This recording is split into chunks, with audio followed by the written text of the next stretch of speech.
So, Merry Christmas, everyone. This is my Surly Midnight Special, and someday I'll talk about the build of it, but I want to talk specifically today about winter riding. So, I love riding. I'm in my 40s. I'm not the fittest guy in the world, and I don't have a lot of space, as you can tell by my little room here, which is my shop. It's my shop. I do woodworking here. It's my pain cave. It's all kinds of stuff all mixed together, okay? And this is the only room I have, right, for myself. So I don't get to have 2 or 3 bikes. I actually have 2. I have a commuter and I have this, but I can't do more than that. So for my fun bike, I get 1, and it's got to work summer and winter. So what makes a good winter bike? Well, last year I had a Canyon Endurace, and I rode it all winter, and I ended up sticking crud racers on them, crud racer fenders, and those were somewhat effective, but basically I had to clean the bike after every ride, and it basically kept me from going outside in the winter. And sure, you know, I've got a turbo trainer, but I Zwift, but the fact of the matter is there's no replacement for being outside. Like, why I like to cycle is I like to be outdoors. And here in the Netherlands, it rains constantly in the winter, or the roads are wet and you get spray up. And fundamentally, the number one thing that was, bothering me was the wear I was putting on my drivetrain from the crap that came up from the road. So yesterday, it was a horribly wet and windy and rainy day, and I decided to ride 100 miles just because, well, actually, it's because my schedule gave me a day free to do it without family obligations or work or anything. So I did it, but my bike took a beating. And this is a perfect demonstration to talk about fenders, why I fit the fenders that I fit, my experience with them, and then the one simple free upgrade I'd recommend to everyone who thinks the way I do. So fenders are a hot topic, with Jan Heine and Renee Harris and the whole all-road bicycle thing. There's this idea that fenders make a bike better because they make a bike more usable. They obviously add weight. These are Vela Orange aluminum ones, 45 millimeters, 45 millimeters wide. And these are 700C wheels with Panaracer Gravel King 32Cs, and in the flamingo pink, just because I think it's rad. And it adds weight, but there's a debate about whether or not it makes a bike actually slower or faster or about the same speed. But aero-wise, it's a wash. However, I feel like anything that actually gets me out on my bike and enjoying my bike with the limited amount of time I have is a worthwhile thing. And I don't have infinite time with a family and a job and everything else to be, completely scrubbing my drivetrain clean after every ride. So I thought fenders, and I went and bought these rather expensive Vela Orange fenders and fitted them. And guess what? It didn't really work. The first time I rode with them, I still wound up with like a drivetrain that sounded awful and sandy and grimy, and also here, and a chain that sounded awful and completely wet and, crud everywhere. And then I had the brilliant idea of mud flaps. And these are the mud flaps I ended up with. This is the one in the front, and this is the one in the rear. And the one in the rear is really courtesy for anyone who might be riding behind me. And how much did I pay for these? I paid nothing. I made them, and that's why I wanted to talk about it. These are made from black file folders. I kind of got the idea from Jan Heine's blog. I'll link it below. But basically, what I did is I cut paper. I took the wheel off, and I'll show you guys this in a sec. I cut a paper template, and then I ended up taking like a piece of black plastic file folder and cutting out based on that template once I had it right. And then I fit it into the fender. And basically, this mud flap goes up to about here. There are 2 holes in it where the bolts go in, and that keeps it from sliding down. It's also kind of wedged into the fender.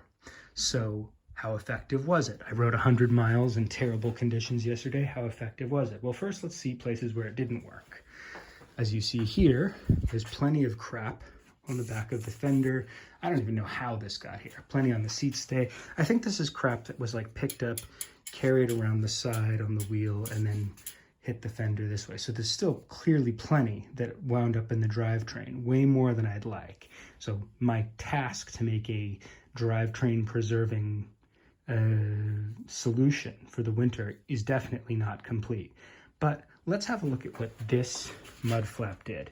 The first time, remember, that I did it, I needed to fully clean my bike. It was fully dirty. And this, I wouldn't call a clean bike, but this is after 100 miles in really, really bad conditions. So, you know, you can see here, right? There's plenty there too. But let's have a look at the prime suspect. The prime place that normally was getting it the worst was right here on the down tube. And here is my down tube. And it is bloody pristine. It's really pristine. And while the chain ring and everything is not pristine by any stretch of the imagination, it's also not too bad. I'll turn the bike around real quick.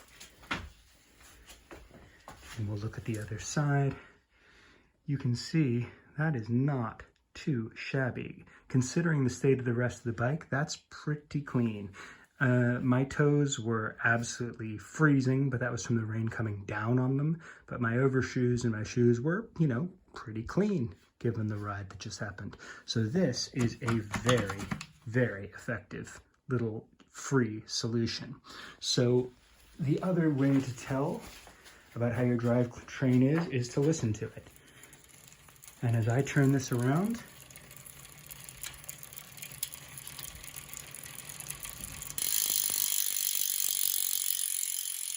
that doesn't sound too bad to me. Here, let's look at the teeth of the chainring here. I mean, there's some muck on there. I'm not saying it's by any reason spotless, but it is not too bad. By the way, I tend to keep my drivetrain very clean, so this is definitely just from yesterday, but still, compared to how it would be after a 100-mile ride in that kind of condition without this little thing, it is a world of difference. So absolutely free, amazing upgrade you can make for your bike if you're running full fenders. I'll pop the wheel off and show you. So wheel is off, and let's have a look on the inside here. I don't know if you can tell, but there is the fender, and I've cut it just to be wide enough so it's kind of pressing up against the lip of the fender here and here, and it comes up to about here. And I've used a hole punch to punch 2 holes here and here so that the bolts sit in. And it is, you know, by no means the most beautiful thing you've ever seen. In fact, that is the world's biggest euphemism. It's quite ugly. But from the outside, I think it looks fine. And especially with the wheel on, and it does an amazing job. So I would highly recommend it. Let's talk about speed. Does it have an impact on speed? Almost certainly, yes. I mean, that's like going to be a big wind scoop. Some people say you should fold it back like this. I found it to be a little bit more effective to keeping the crud off if it's forward like this. The whole idea behind this, by the way, is that, like, unlike the rigid fender, if you whack this against something, worst case scenario, it'll just pop off, right? It's intentionally breakable. So, do I now feel like I can ride this bike in any condition and preserve the drivetrain? And the answer is no.